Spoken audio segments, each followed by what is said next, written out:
Hello, Planco peeps, and welcome to Planet Coaster 2. The time is finally here. We have the game. It's out, it's released. I went ahead and bought the pre-order and the deluxe edition, whatever, because I know eventually I would want all the rides, so of course I picked that one. But it's been a few bumpy days, I have to be honest with you. Planet Coaster 2 is not the game I hoped for. I know a lot of people share the same sentiment, and it's been a real struggle, and I'm still struggling. I spent the first 6 hours in game making this build that we're currently seeing a time lapse of, and I'll talk a bit more about that in a bit, but I just kind of want to get the cat out of the bag right off the bat. Yeah, I don't know. I find it a huge step back from what we had, both in terms of Planet Coaster 1, but also Planet Zoo. The tools that we have had in those two games compared to what we have now, the UI that's currently there, the extra clicks, the frustration when you've picked and select several items and then you want to rotate your camera to move them over somewhere else or duplicate them and you accidentally unselect everything. It's such a pain. It is so frustrating, and I'm actually really upset about it because I love Planet Coaster 1. I love the creativity that I can, how do you call it? Like, I love that I can be as creative as I want and basically build whatever I want. But I want the tools for that to work, Like, I don't know. I definitely don't want this.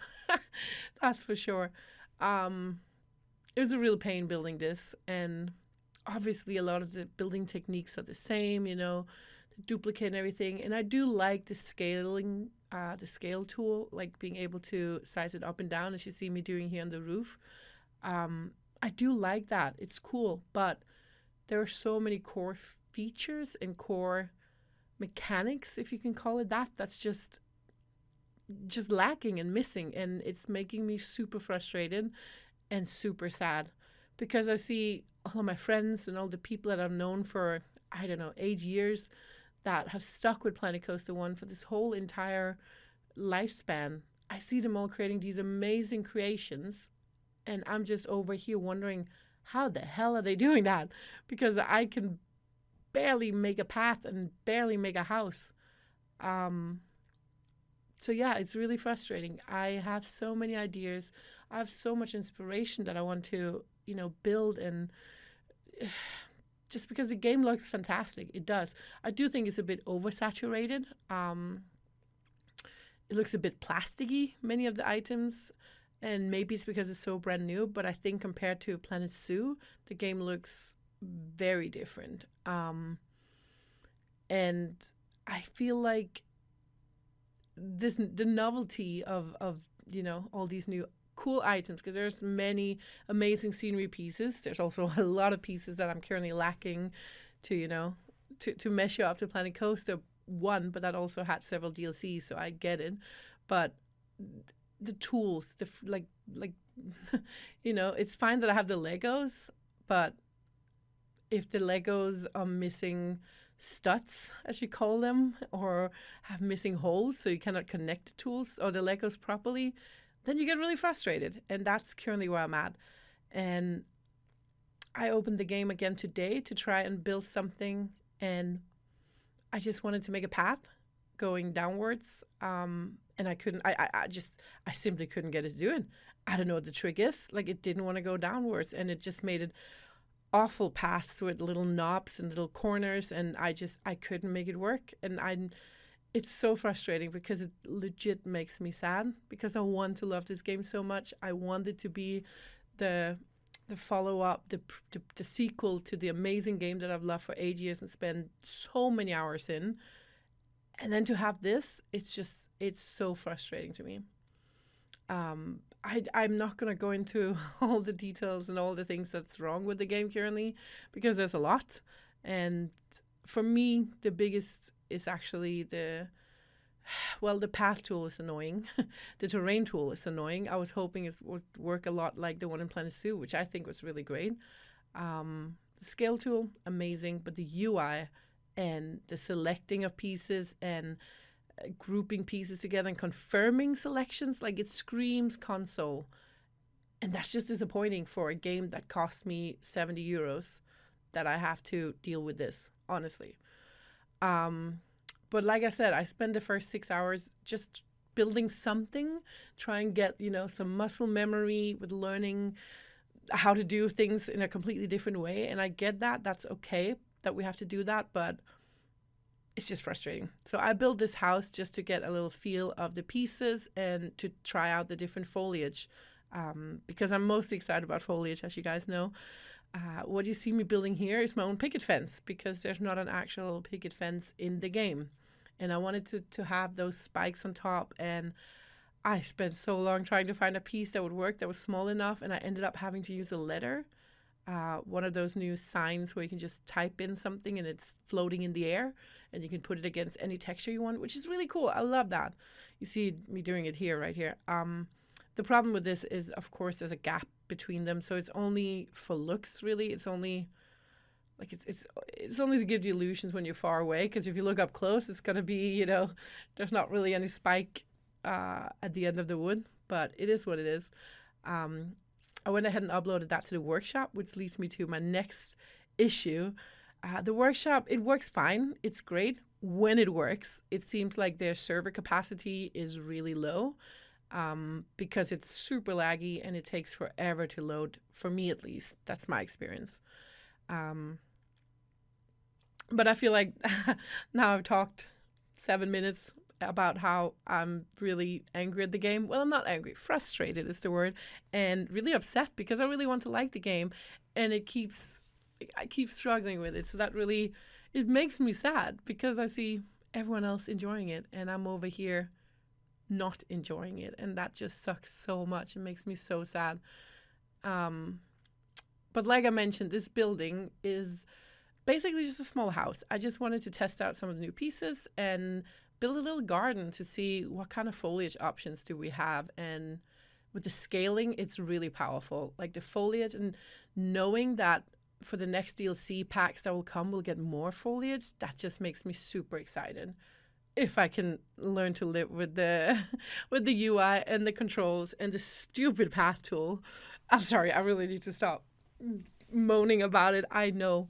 But yeah, this house, it's loosely inspired by Villa Villekulla, which is Pippi Longstocking's house, which is a kid's movie cartoon series book, I guess, by a Swedish author, Astrid Lindgren.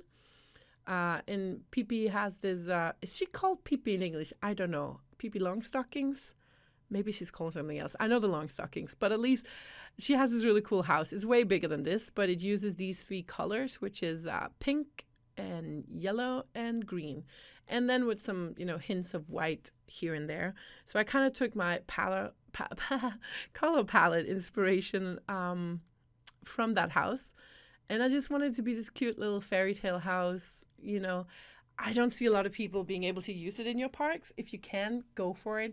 Maybe you're just building like some little neighborhood and you'd like a little extra building, so maybe you can use it. I just really wanted to test out the different items and find out where everything is, and especially these beams that I'm now using to build a chair, because guess what? There's not a chair in the game. These beams, they don't go small enough for me. I've been spoiled and been so used to Idro's amazing TMTK beams, and these are not small enough. I'm sorry, they're just not. But yeah, as you can see here, I'm building it. Also, what's up with the logo on these things? Do we really need a logo on like a plank? Like, come on, Frontier. We've been over this. Like, there's logos on the cue pads as well, and it's just small things like that. And I'm sorry, this video is probably going to be me talking a lot about the things that's wrong with the game. But small things like that are just super frustrating. And it feels like we've taken 2 steps forwards and 1 back. Or maybe 3 steps forward and actually 2 back, just to make it even worse. the new engine is great. I sadly don't have a graphic card that can show, ray tracing. I'm rocking an old GTX 1080 Ti, and I was originally gonna try an upgrade in January, but at this stage, I don't know. I don't know if I want to spend money upgrading my PC to play this game if I'm not gonna enjoy it. So I don't know what I'm gonna do. I really tried to play tonight, build my next project. I still don't want to do like a full-on park, but I had a really cool thing that I wanted to build and that would look really gorgeous. And I had a name and everything. And I started building, working the terrain, because it basically needs to be like a pier kind of situation, but not really, but like what is it called? Like buildings out towards the ocean. So I needed like a large seafront.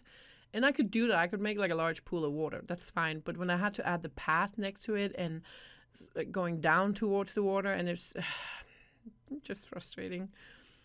So yeah, I don't know. I don't know if I'm gonna try again. Maybe I'm just too tired today. I really want to love the game, and I was really hoping to upload a lot of cool content and videos because I have a lot of inspiration, and I considered myself a somewhat decent builder in Planet Coaster 1, but now I'm looking at everyone else in the game and what they're building, sharing on Discord servers, and I'm like, God, I suck.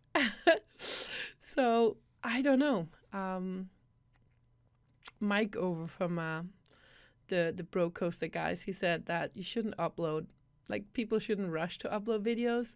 And that's kind of what I've been doing here. I really wanted to create something unique and fun to look at for you guys. And I chose to do it in a time lapse because I do think there's a certain value in you guys seeing the pieces I'm picking and also the processes I go through when, building something. Here you see me actually making a little garden path out of these walls. I just turned them upside down and sunk them into the floor, which made for these really cool stepping stones.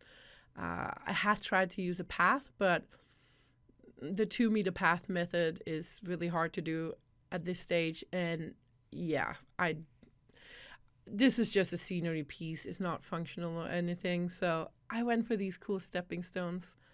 I'm also adding the trim to the whole house here because I thought that gave it like a little, I don't know, like a little, in Denmark we have these gardens where you can buy a little lot and you can build a little cabin or a little house on it. We call it like colony garden. So basically it's for a lot of people who live in apartments. If they want to have a little garden, they can buy that and then build a little house, but you're not allowed to have, well, some have electricity, but most don't have electricity, so you'd use generators and you wouldn't have plumbing or anything like that, and you'd pretty much live off grid. So that is what I've tried to emulate here a bit. This house is just basically a garden house. And yeah, I think it turned out really cute, and I am really happy with the results. And I'm also okay with it taking me 6 hours because it was my first build. But when I look at it now, all I can think of is how frustrating it was, to deal with everything, especially the multi-select tool. The way it deselects things, spins your camera around. I don't know. I'm just not a fan. And I really miss having Tegid cam as well. Like the camera modes, I'm not a huge fan of those. I have a few cinematic shots in the end, and that's me trying with a controller. But even that is still hard because you cannot lower the sensitivity enough. So it makes it really hard to make a nice video for you guys for like the cinematic shots.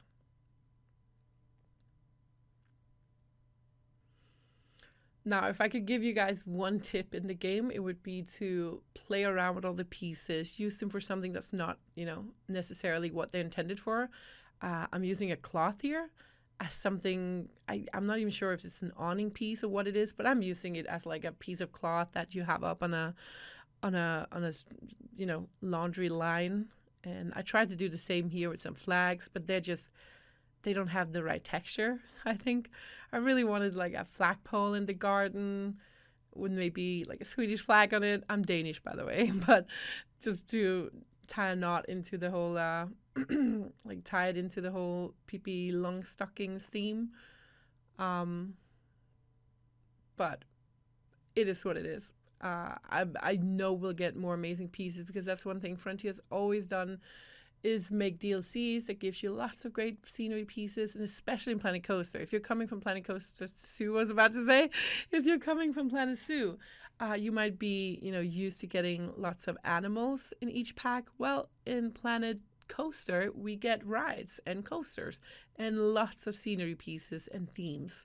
So I cannot wait for that, because I do think we are severely lacking at the moment. And I actually think the first DLC pack will be a holiday themed one, which I'm hoping for as well, so we can make some cool Christmas parks. I do, however, love these trees that we have, and the scaling is just amazing when it comes to trees. Usually, you should try and consider, what kind of biome are you in, and where's your building located, or you know, where in the world are you actually building. So, for instance, I might be building in Sweden, which means it wouldn't make sense to have a lot of palm trees. I am using that big tree there on the right, which I believe is not a tree that's native to Scandinavia, but it was the closest thing that came to, like, it looks like an apple tree that we have here in Scandinavia, at least. Then I used the market piece with the apples to place a few underneath, so it looked like someone had gathered all the apples in small bunches. And I think it turned out really nice. I wanted trees to be there since it's a garden, but I also wanted a lot of overgrown plants growing over the path, the stepping stones. And there's one piece in particular which I really like. I think it's called heather, which we have a lot of in Scandinavia, but I actually also think they really look like lavender bushes, which we also have a lot of.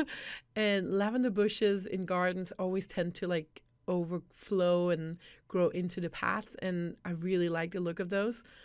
And for me, that's definitely the positive thing of Planet Coaster 2 at the moment, is the foliage and the options we have. And this is just at launch, so that's really promising, and I'm super excited about it. It could be because I've been in such a long drought when it comes to using the same pieces. But yeah, one thing you also need to consider when you're building in Planet Coaster or in any of the Planet games is the trajectory of the sun. I always, when I start the map, check out where does the sun rise from and where does it set, because you might end up placing it so you will never get any sun on the front of your facade. So right here, I'm actually placing the front of my facade facing southward, which means that on the left, you'll have the sun coming up in the east, and it will settle in the west to my right. And that way, I will always have sun shining on the front part of the building. Sometimes you might want to place your building so that you get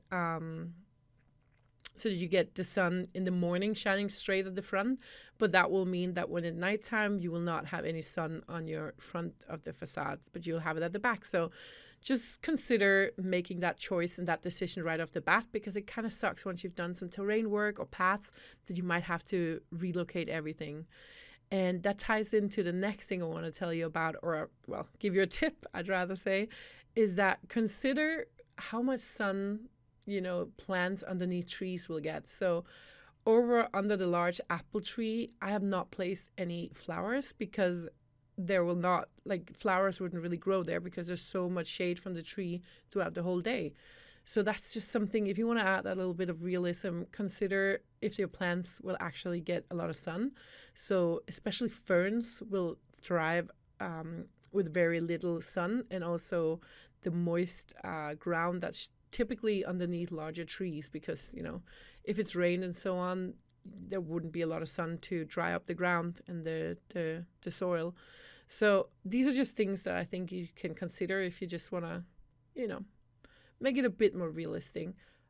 If you're into plants and foliage and all that, I definitely recommend you to subscribe to Mike Sheets here on YouTube. He is the guy I mentioned before, one of the Bro Coaster guys, and he works with plants in real life and gardenscape, and he knows I'm going to swear, a shit ton about plants and biomes and, different climates. And yeah, I always soak up everything he has to say about plants and gardening, because that just gives, you know, like an extra level to your builds, I think.